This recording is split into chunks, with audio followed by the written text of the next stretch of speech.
Hello बच्चों, कैसे हैं आप सब।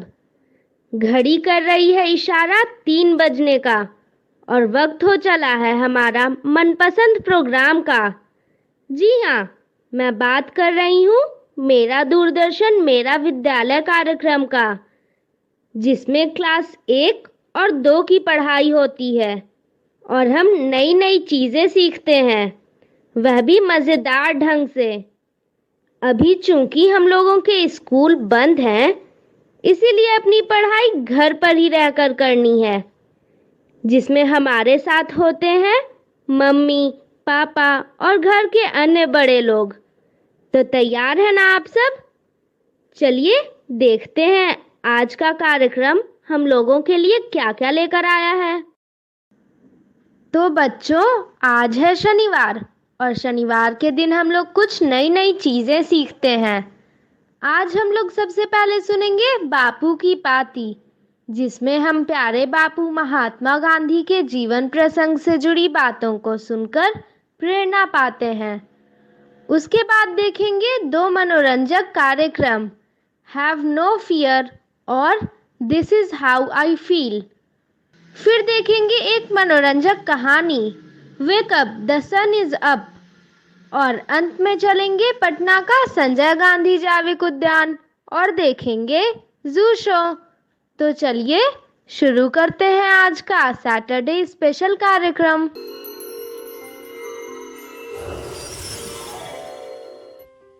बापू की कहानी, जिसमें हम बात करेंगे महात्मा गांधी के जीवन के बारे में।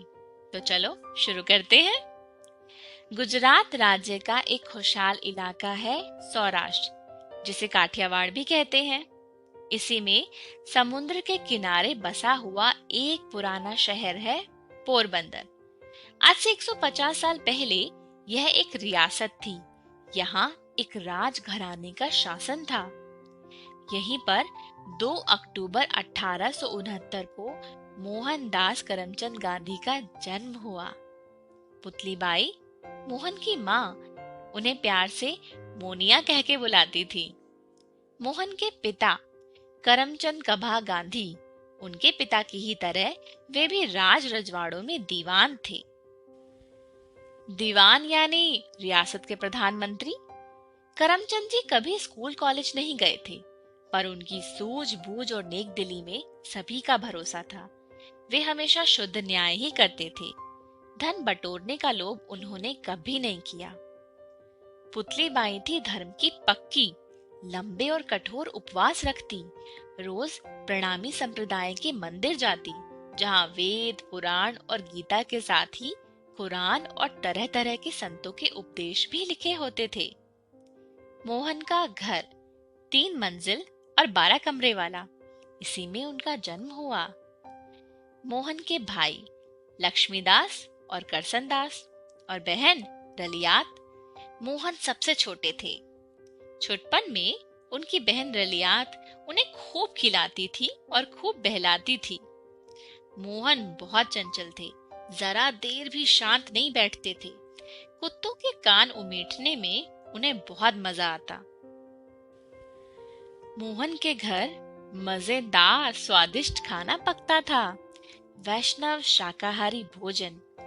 तरकारी बनाने के लिए सब्जी अक्सर उनके पिताजी ही काटते थे। जब वो 5 साल के थे, तब उनका परिवार राजकोट चला आया और जल्दी ही उनके पिताजी वहां के दीवान बन गए। ओखा नाम का एक लड़का उनके घर पर सफाई करने आता था। मोहन उससे दोस्ती करना चाहते थे, पर उनकी माँ कहती कि ओखा अछूत है, उसे छूना नहीं चाहिए। मोहन को छुआछूत गलत लगती थी, पर माँ का कहा टालना भी गलत था। राजकोट में मोहन नियमित पाठशाला जाने लगे, पर उन्हें स्कूल अच्छा नहीं लगता था। लाज आती थी, डर लगता था कि दूसरे उन पर हंसेंगे, उनका मजाक उड़ाएंगे।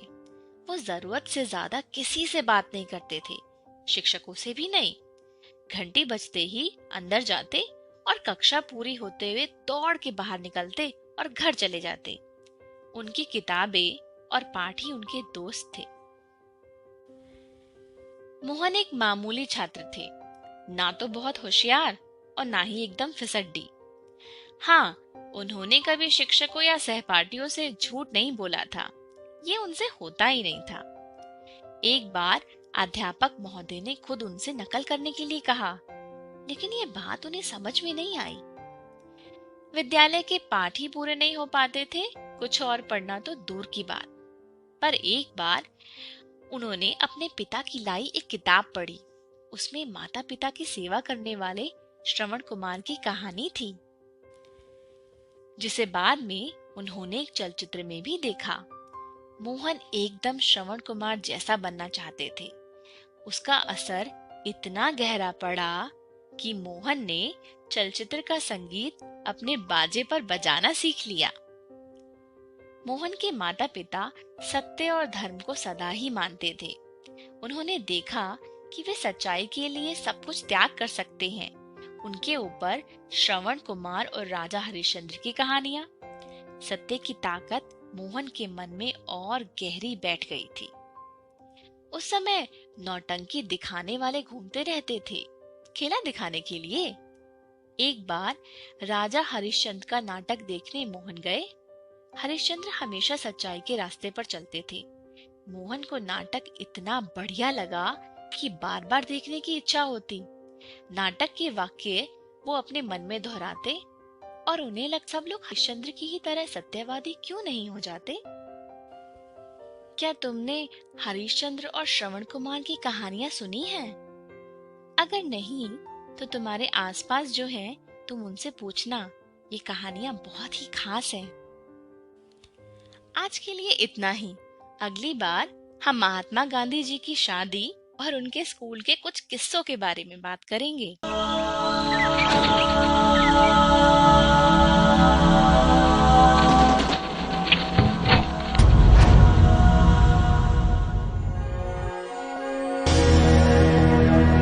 Hi friends, Bouncy here. Have you sometimes felt afraid while trying out new things or something that you don't know? Let us see how this little bird copes with fear during her first flying lesson. Mama bird is very excited today. Little Nelly is going to have her first flying session today. Uh-oh, looks like Nelly is not too excited though. In fact, she looks terrified. Can you try and guess why the chick looks scared? Come on, Nelly. Just flap your wings and the rest is easy. No, Mama. I am scared. What if I fall? Mama bird tried her best to tell Nelly that she couldn't possibly fall. Even if she did, it was part of the learning process. But the little chick was too scared to listen. So, Mama decided to show Nelly something. Nelly, do you know that it is perfectly normal to be scared? Really? Does everyone else get scared too? Yes, my dear. Everyone gets scared now and then. Look down and you will see. I won't go into the field. There is a monster there. Don't be silly. There's no monster. Now go eat some grain. I will not go. Okay, show me this monster. Let me see too. There it is. Oh, little Mickey, that is just a scarecrow. It is kept there to keep the birds away. Now run along. You see, Nelly, the little fellow was afraid of a scarecrow because he didn't know what it was. Let me show you something else now. I'm going to let go now. You can cycle on your own. No, don't. I can't. I'm scared. I will fall. No, you won't. Trust me. I will catch you before you fall. No. I promise I won't let you fall. Just try and you will see that you can do it. Did you see that? That little child was scared of cycling on her own. But she was brave and finally cycled on her own. Now, look at that duckling in the pond. Come on, put your feet into the water and move them. Swimming is easy. But I will drown. I don't know how to swim. No, my child, you are a duck. You can't drown. I will be right next to you, and if anything happens, I will save you, okay? Okay, Mama. I love the water. Did you see that, Nelly? Everyone is scared of something or the other. The important thing is to be brave and fight that fear. Now, are you ready to try flying? Yes, Mama. And so, little Nelly bravely spread her wings, flapped them as fast as she could, and flew. Isn't that amazing? As Mama Bird said, everyone gets frightened sometime or the other. What is important is to overcome that fear. Do you ever get scared? What are you afraid of? What do you do when you get scared? Let me give you examples of some things children are usually scared of. Sometimes children think there is a monster under the bed at night. If there really was a monster, what would you do if you were scared like this? You could call your mother or father into the room and ask them to check under the bed. Once you know for sure that there is nothing there, you can sleep in peace. You could also keep a night lamp on if you are afraid of the dark. This little boy is afraid to slide down. He thinks he will fall off and get hurt. What can you tell him? Sometimes you may have to try out new things. If you give in to the fear, then you may never try anything new. If you do get hurt, then you will know how to do it correctly the next time. So remember, it is okay to be afraid. Everyone gets scared sometimes. The important thing is to overcome your fear and forge ahead.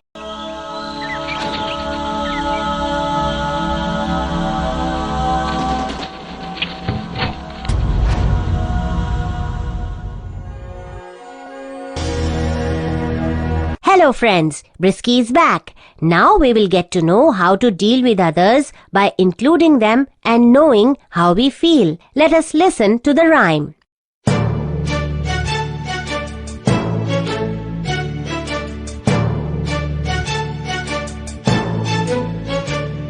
There once was a little boy, a little boy, a little boy. His sister would make so much noise early in the morning. There once was a little boy, a little boy, a little boy. His sister would make so much noise early in the morning. The boy would get very mad, very mad, very mad. He'd yell and scream and fight with her all the time, all day. The boy would get very mad, very mad, very mad. He'd yell and scream and fight with her all the time, all day.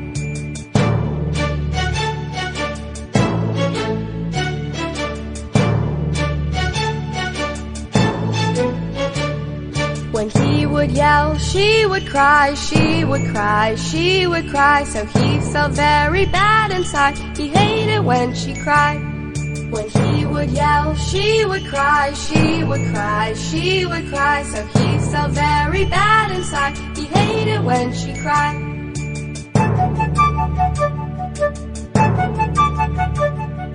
Next time she made too much sound, too much sound, too much sound, he'd tell her it was much too loud and to keep it down.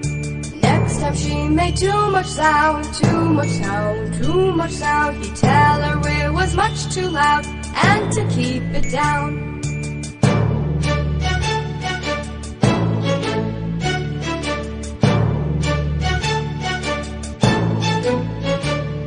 Once Mommy gave treats to eat, treats to eat, treats to eat. His sister got a bigger piece daily in the morning. Once Mommy gave treats to eat, treats to eat, treats to eat. His sister got a bigger piece daily in the morning.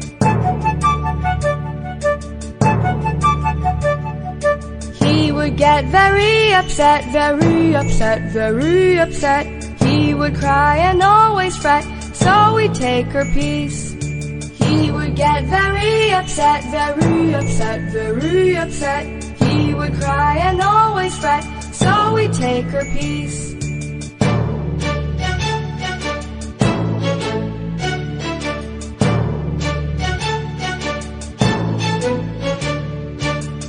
When he would take her treats, take her treats, take her treats, she would cry, say he was mean.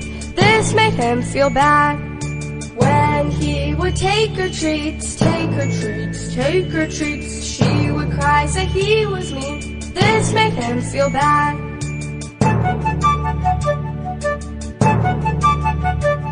Next time she got a bigger treat, a bigger treat, a bigger treat, he would be happy she could eat daily in the morning. Next time she got a bigger treat, a bigger treat, a bigger treat, he would be happy she could eat daily in the morning.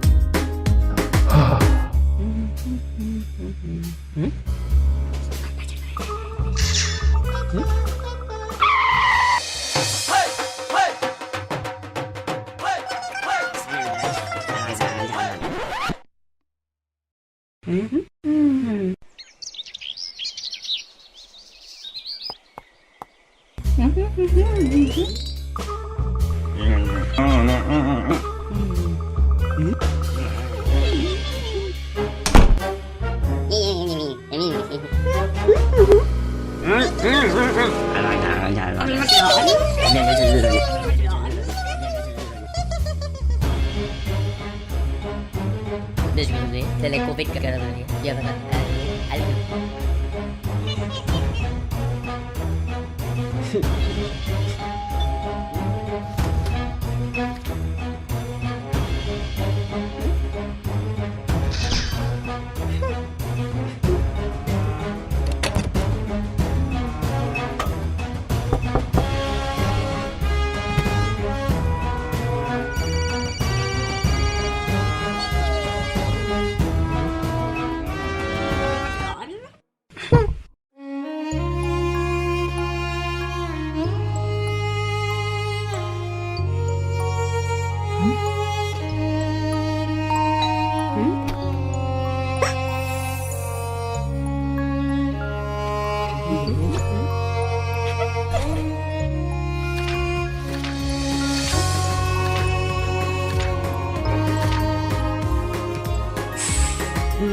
Wake up! The sun is up!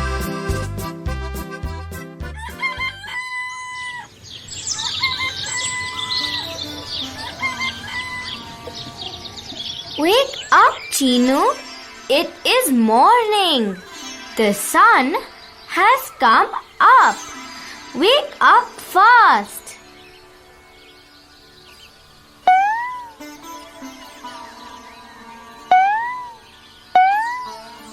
I can wake him up easily.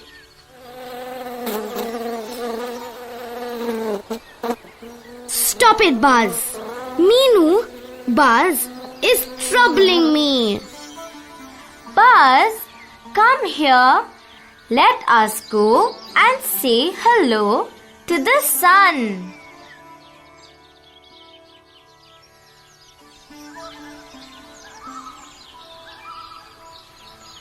Oh, Buzz, look here.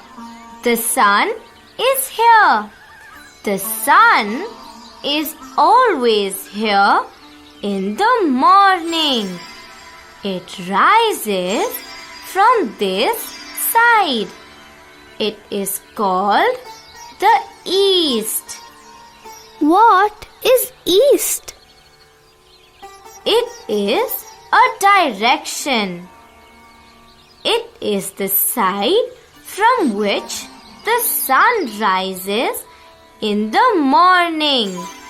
Oh, the sun rises in the east. East. Okay, let us all play a game. Let's all look at the sun. Raja, come on. Look at the sun. Okay, stretch out your arms. What do I do? Stretch your wings, Buzz. Raja is stretching his ears. He is looking funny. Look here.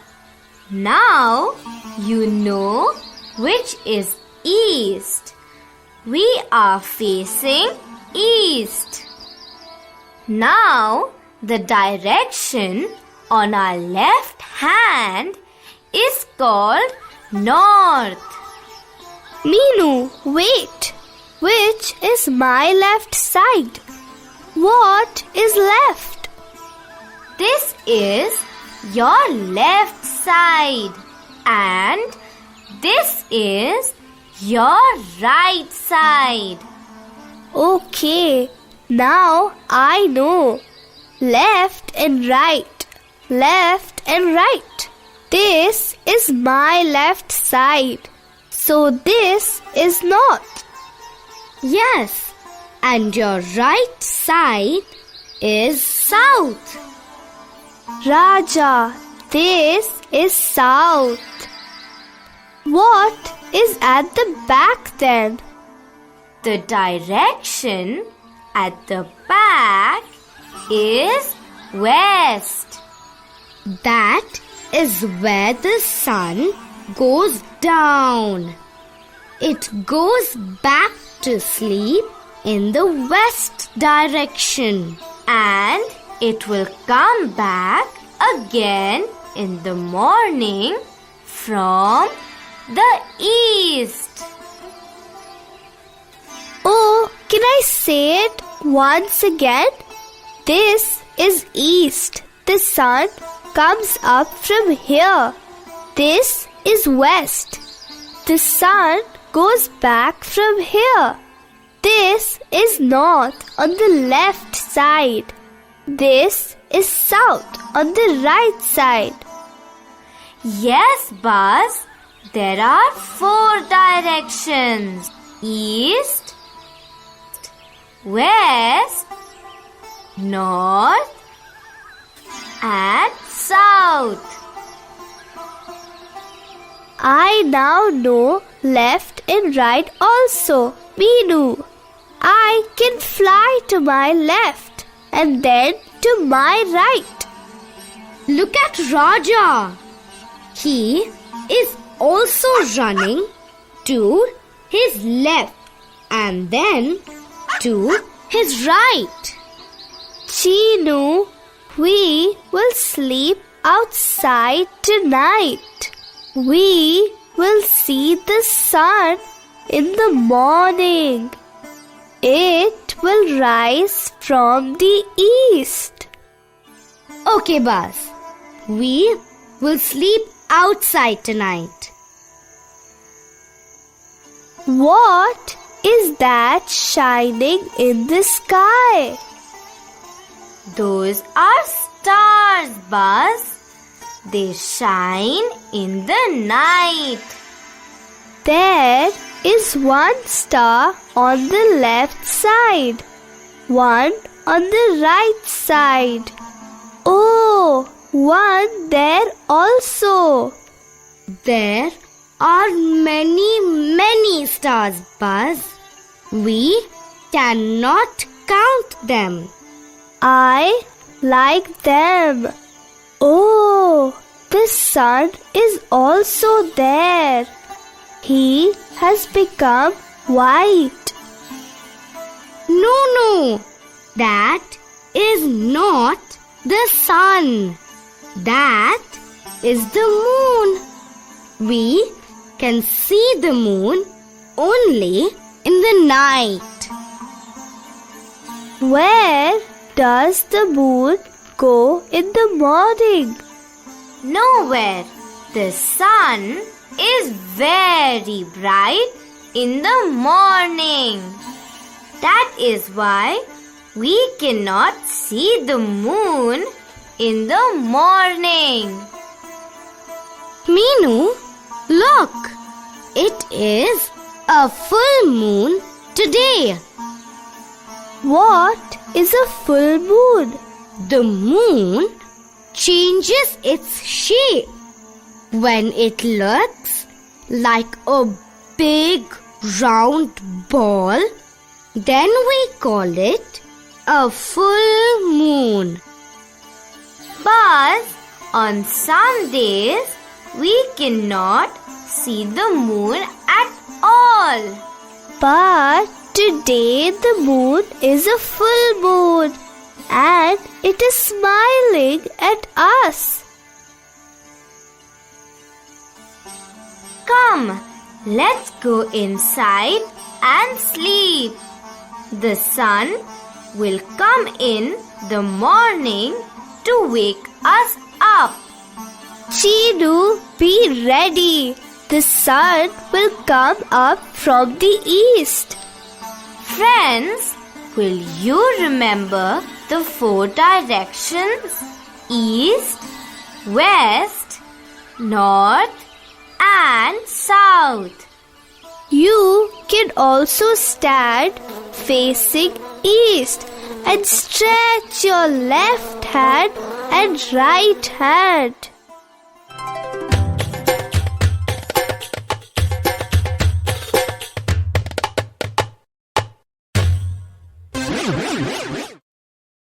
Friends, Buzz needs help. Will you help him? But you have to answer loudly.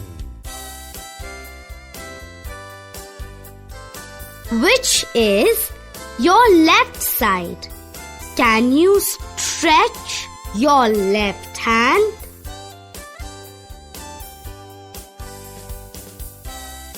Can you turn your head to the left side?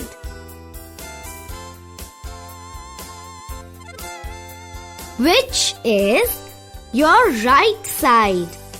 Can you stretch your right hand?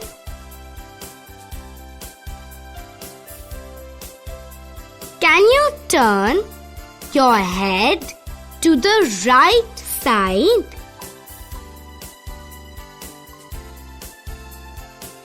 Who is sitting on your right side?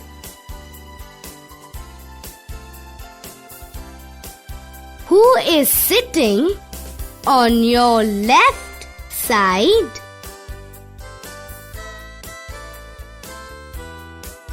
Can you see the moon in the morning? No.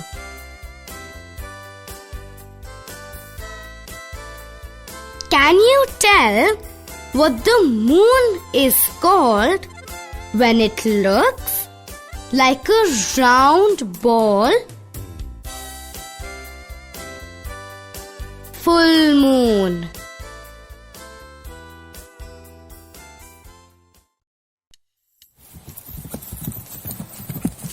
Shall we fill in the blanks now?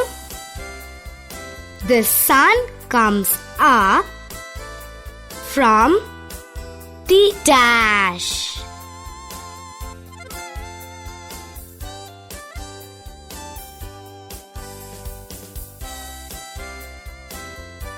The sun comes up from the east. The sun goes down in the dash.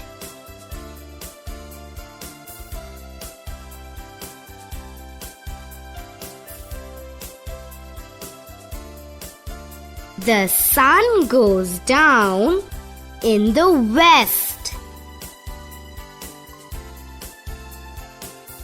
We can see many dash in the sky in the night.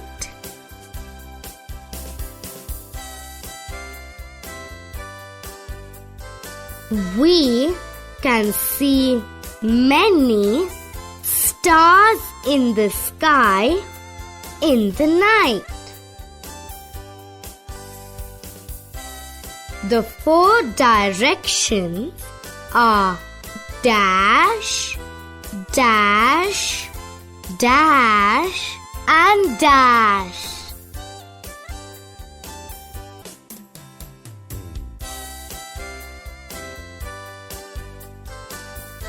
The 4 directions are east, west, north, and south. The sun comes up from the east.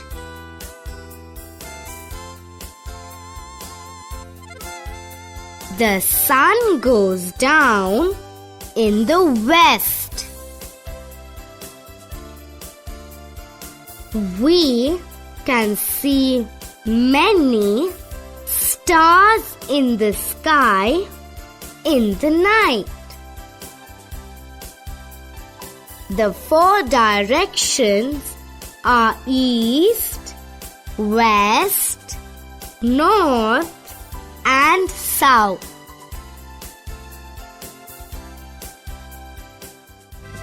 Bye, friends.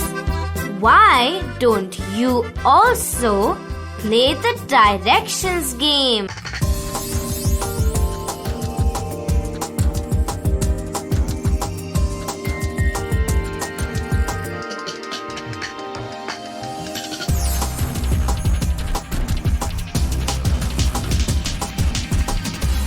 Sanjay Gandhi जैविक उद्यान जू outreach programme में आपका फिर से स्वागत है। आज हम लकड़बग्घा यानी हायना के एनक्लोजर के पास चलेंगे। ये मुख्य रूप से एशिया और अफ्रीका के घास के मैदान, रेगिस्तान, जंगलों और पहाड़ों में पाए जाते हैं। ये भारत के जंगलों में भी मिलते हैं।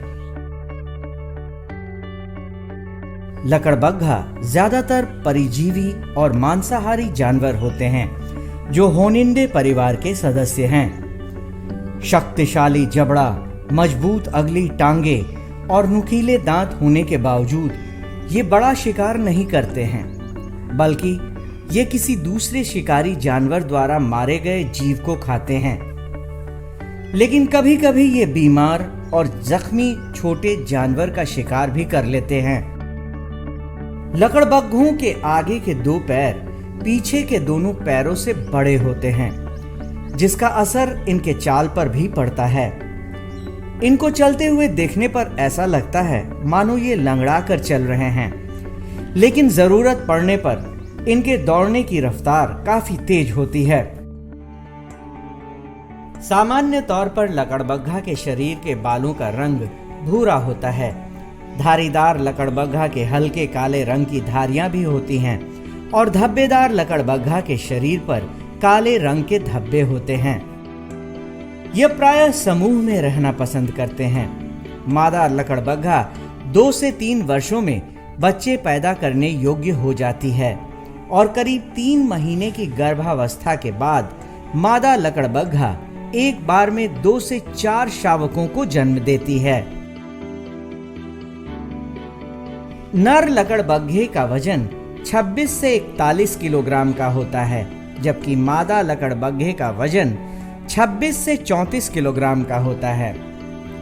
एक स्वस्थ लकड़बग्घे का जीवन काल 20 से 25 सालों की होती है और इसकी ऊंचाई 66 सेंटीमीटर से 75 सेंटीमीटर तक होती है। हायना मूल रूप से पूरे भारत में पाया जाता है। भारत में सभी प्रकार के जंगलों में मिलते हैं, खास करके विशेष जहाँ मनुष्यों की आबादी है उस जगह पे ये अधिक भोजन की तलाश में निकल जाते हैं। प्रायः ये सड़क पे, जंगल के किनारे पाए जाते हैं। हायना जो है वाइल्ड लाइफ प्रोटेक्शन एक्ट के अंतर्गत शेड्यूल 3 का प्राणी है, जिसे इसे लोअर रिस्क पे रखा गया है। रख रखाव पर काफ़ी ध्यान देना पड़ता है। साप्ताहिक इनकी केजों की सफाई होती है, मोट सफाई होती है, घास की कटाई होती है। जाड़े के ऋतु में इन्हें हीटर वगैरह दिया जाता है। गर्मी के मौसम में कूलर और पंखे इत्यादि की व्यवस्था की जाती है ताकि इनके मौसम के हिसाब से यहाँ पे ये रह सके। लकड़बग्घे की एक विशेष खासियत होती है कि ये जो बोलते हैं तो इनका बोलने का जो आवाज होता है लगता है कि कोई लकड़ी पे आरी चला रहा है। भेड़िया कैनिडाए पशु परिवार का सबसे बड़ा वन जीव है। ये मुख्यतः अमेरिका, यूरोप और एशिया के जंगलों में मिलते हैं। भेड़िए बेहद सामाजिक जानवर होते हैं। ये समूह में ही रहते हैं और समूह में ही शिकार करना पसंद करते हैं। इनके समूह को पैक कहा जाता है। सामान्यतः एक पैक यानी समूह में 8 से 9 भेड़िए होते हैं, लेकिन किसी किसी पैक में 20 से 30 भेड़िए भी हो सकते हैं। इनकी सामाजिक संरचना बहुत मजबूत होती है और नियम बेहद कड़े होते हैं। हर समूह में एक अल्फा नर और मादा होती है जो समूह का नेतृत्व करते हैं। भेड़िया के जबड़े काफी मजबूत होते हैं। इनमें 42 दांत मांस को काटने चीरने के साथ ही हड्डियों को चबाने का काम भी बखूबी करती है। इनमें गजब की सहन शक्ति और चलने की क्षमता होती है। कभी कभी ये भोजन की तलाश में अपने घर से कई किलोमीटर दूर चले जाते हैं। ये सामान्यतः 8 किलोमीटर की रफ्तार से पूरे दिन चल सकते हैं, लेकिन शिकार मिलने पर ये काफी तेज और फुर्तीले हो जाते हैं। ये सामान्यतः 100 से 130 सेंटीमीटर लंबा और 60 से 95 सेंटीमीटर ऊंचा होते हैं। इनकी औसत उम्र 13 से 15 सालों की होती है। ये 2 से 3 साल में प्रजनन योग्य हो जाते हैं और इनका प्रजनन काल लगभग 2 महीनों का होता है। एक बार मादा भेड़िया 4 से 7 बच्चों को जन्म देती है। इनके बच्चों को पप्स भी कहा जाता है। भेड़ियों की नजर बहुत तेज होती है और उनके सूंघने की ताकत भी गजब की होती है। ये कैनेडी फैमिली का सबसे बड़ा सदस्य होता है, अर्थात ये कुत्ते के फैमिली से संबंधित है। और इनका जो कलर होता है ये ग्रे कलर का होता है। वुल्फ जो हैं वो झुंड में रहना पसंद करते हैं और इनका डिस्ट्रीब्यूशन लगभग इंडिया में सभी तरह के फॉरेस्ट में है।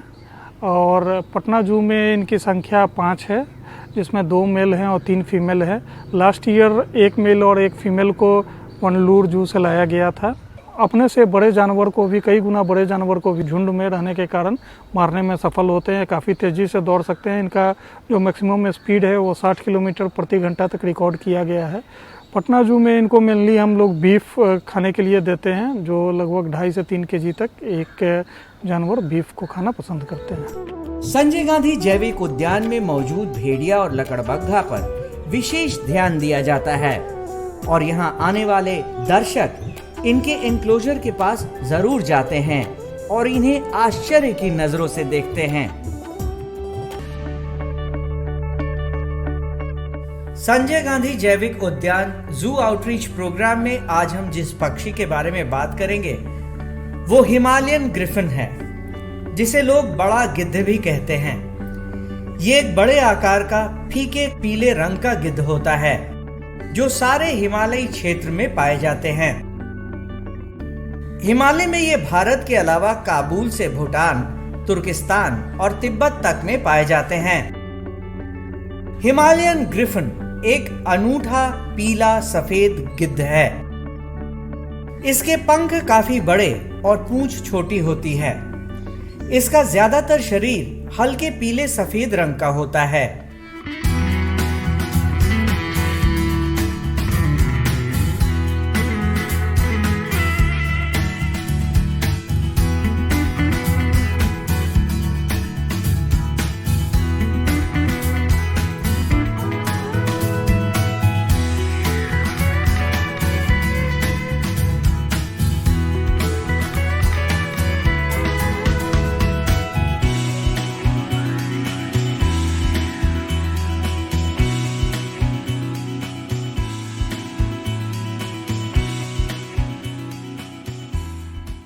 इन्हें हिमालय में 1200 से 5000 मीटर तक की ऊंचाई पर देखा जा सकता है।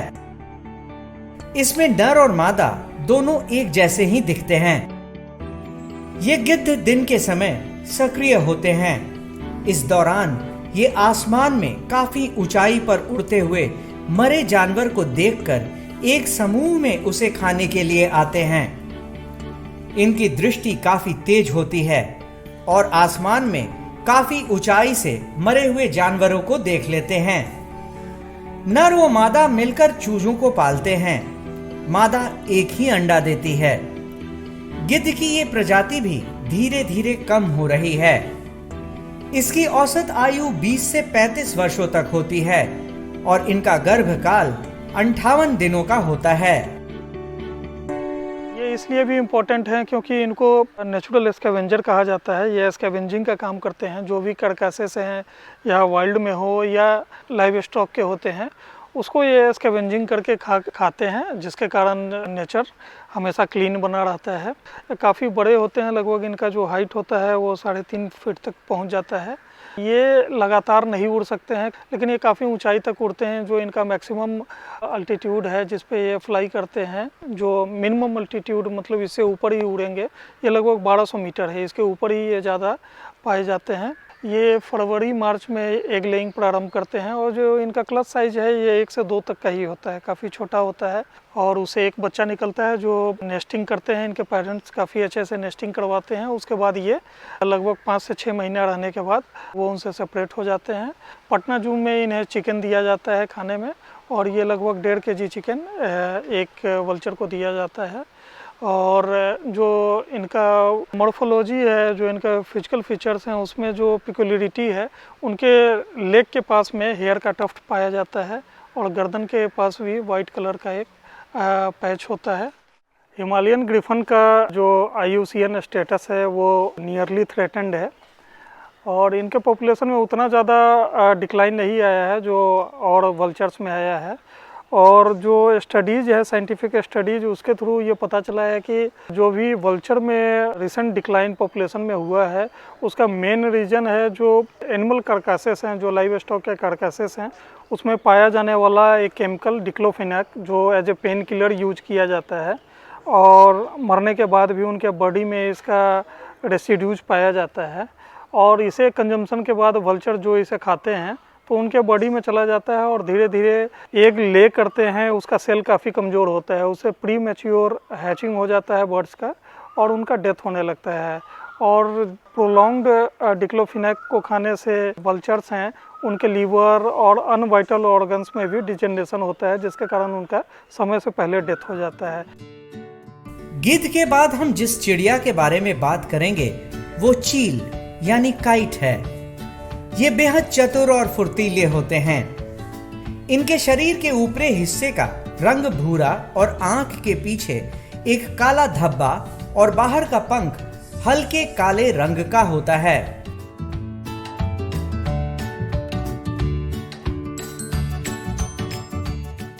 इनकी चोंच आगे की ओर झुकी हुई होती है और ये यहाँ के स्थायी निवासी हैं जो सामान्यतः खुले मैदान और मानव बस्तियों के सामने उड़ते हैं।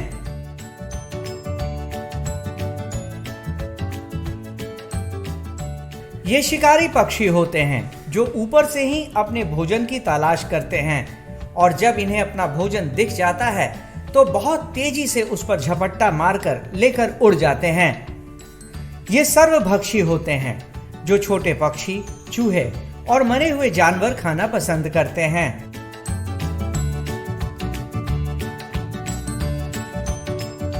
ये आसमान में काफी ऊंचाई पर उड़ते हैं। इनका वजन 700 से 900 ग्राम तक होता है। ये 2 साल के बाद प्रजनन योग्य हो जाते हैं और मादा चील 30 दिन के बाद एक बार में 1 से 30 अंडे देती है। संजय गांधी जैविक उद्यान में चील और ब्लैक काइट जो हैं ये काफ़ी अच्छे तरीके से रह रहे हैं। यहाँ पे इनके रख रखाव के लिए प्राकृतिक वास का आभास दिया गया है और उसी ये वातावरण में रहते हैं। चील जो हैं इनकी आवाज़ एक बहुत ही कॉमन आवाज़ है, ची ची करने की आवाज़ आती है। इसकी आवाज़ ही एक विशिष्टता है कि पहचान हो जाता है कि आसपास में चील है, जिसे हम लोग ब्लैक काइट भी कहते हैं। पूरे भारत में पाए जाते हैं, 2300 मीटर के नीचे पाए जाते हैं। ये हिमालयन रीजन में भी पाए जाते हैं। भारत के सभी वनों में ये पाए जाते हैं। ये मुख्य रूप से एक रैप्टर शिकारी पक्षी हैं, जो मूलतः जो जंगलों में जो बड़े जानवरों के द्वारा शिकार किए जाते हैं, उसका जो बचे हुए मांस होते हैं उसका भक्षण करते हैं। छोटे छोटे छिपकली, चूहे इत्यादि का, इंसेक्ट का भी ये खाना खाते हैं। संजय गांधी जैविक उद्यान में हम लोग इनके आहार के रूप में मांस देते हैं, चिकन देते हैं इनको। इनके जो चोंच होते हैं हल्के पीले होते हैं और पैर भी इनके हल्के पीले रंग के होते हैं। संजय गांधी जैविक उद्यान में जो चील के केज का रख रखाव किया जाता है, इनके बैठने के लिए जो एक व्यवस्था की जाती है, काफ़ी एक प्राकृतिक रूप से इनको बैठने की व्यवस्था की गई है। इनके केज में पौधे वगैरह लगे हुए हैं, छाया भी दिया गया है, पानी की व्यवस्था की जाती है, साफ सफाई रख रखाव बहुत अच्छे तरीके से किया जाता है। संजय गांधी जैविक उद्यान में हिमालयन ग्रिफिन और चील दोनों को बेहद पसंद किया जाता है और यहाँ आने वाले हर दर्शक इनके इंक्लोजर के पास इन्हें देखने आते हैं। आज के लिए बस इतना ही। कल फिर मिलेंगे पटना जू शो में एक नए एनक्लोजर के पास एक नए जानवर के साथ। तब तक के लिए नमस्कार।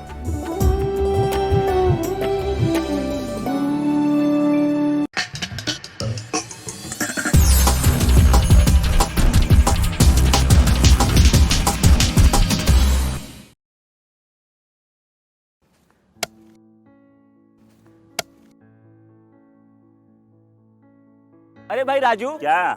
अरे सुने कि कल चाचा कुछ बता रहे थे, क्या बोल रहे थे? हाँ, चाचा कल बहुत बढ़िया बात बता रहे थे।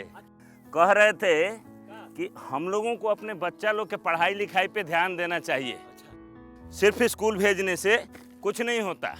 बात तो ठीक है, लेकिन हम लोग ये करेंगे कैसे? हम लोगों को तो पढ़ना लिखना भी नहीं आता है।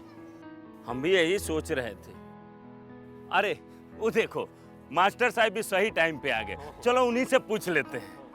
मास्टर साहब प्रणाम। प्रणाम प्रणाम। मास्टर साहब, आपसे एक बात का जानकारी लेना था। हाँ, पूछिए।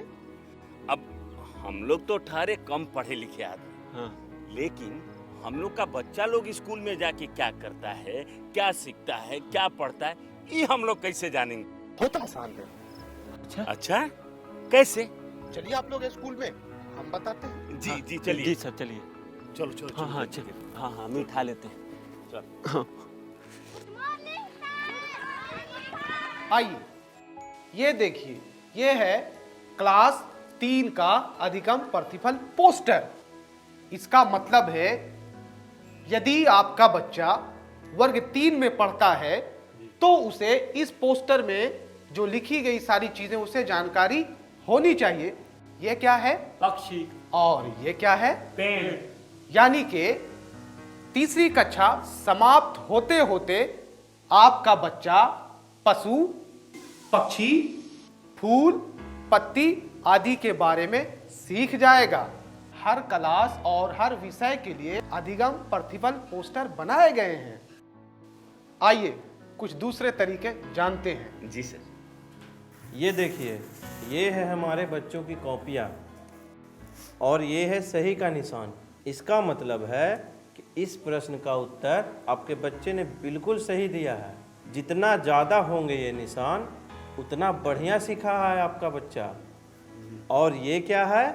गलत का निशान। हाँ, ये है गलत का निशान और इसका मतलब है आपके बच्चे ने इस प्रश्न में कुछ गलती की होगी। और ये निशान जितना ज़्यादा होगा, आपको अपने बच्चे पे उतना ही ध्यान देने की ज़रूरत है। लेकिन पूरे साल में हमारा बच्चा क्या क्या सीखा, ये कैसे जानेंगे? बिल्कुल जानेंगे। उसके लिए भी हमारे पास कुछ साधन है। उनमें से एक है प्रगति पत्रक।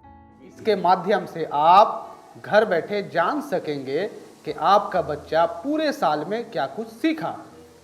देखिए, ये है 3 स्टार। इसका मतलब होता है सीख चुका है, आपका बच्चा सीख चुका है। और 2 स्टार का मतलब है बच्चा सीख रहा है। और 1 स्टार का मतलब अभी सीखने की आवश्यकता है। जी हाँ, ये तो बहुत आसान है। अब तो हम जैसे बिना पढ़े लिखे लोग भी अपने बच्चों की कॉपी आसानी से जांच कर पाएंगे। बिल्कुल जांच पाएंगे मनोज। हाँ। मास्टर साहब, आपने तो बिल्कुल सही बात बताई थी। तो ठीक है, चलते हैं। आज जो आपने हमको बताया है वो हम सबको बताएंगे। आप क्या करेंगे?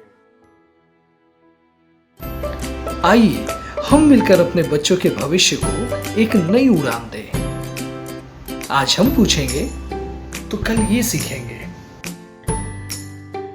आशा करती हूँ बच्चों, आज आपको बहुत मजा आया होगा और आपने इल्मों से बहुत कुछ सीखा भी होगा। तो मिलते हैं अगले एपिसोड में।